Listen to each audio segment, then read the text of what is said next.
Congratulations, I think. Tell us what the job is that you have in front of you. It's a good job. It's obviously we would have hoped for a better result last Tuesday or a week ago Tuesday. We were hoping to keep the majority, but we were flying against history. If you think about it, since 1918, the average loss of seats by the president's party in the first midterm is somewhere around 29 seats. Right now, we're 35 down, and we might, who knows, hypothetically, we could lose a couple more. There's 8 still outstanding.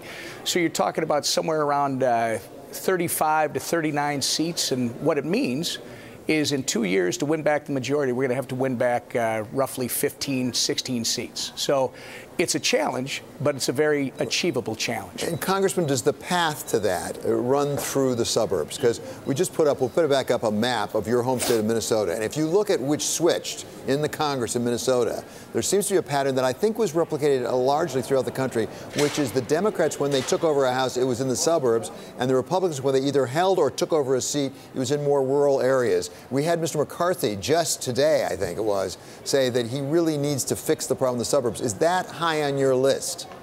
Well, absolutely. But let's take a step back. In Minnesota, where I'm very familiar, we've been talking about this urban-rural divide now for several cycles. I think it's more correctly put as an urban-suburban-rural divide. And it's not just Minnesota. This is across the nation that you see it.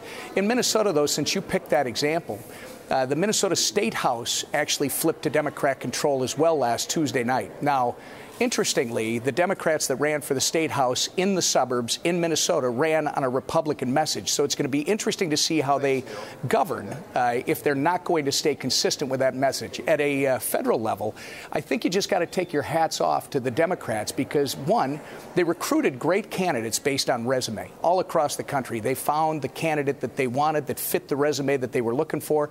And then if they had any tangential relationship to a district, they put them there.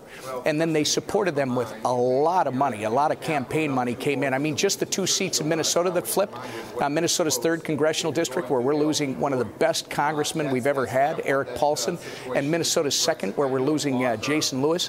They pumped millions of dollars into those, overwhelming any message those 2 gentlemen were trying to put forward. So I think it's both, we got to do a better job with our campaigns, reaching people where they live on Main Street, and we're going to have to counter the money that we saw come into this last election.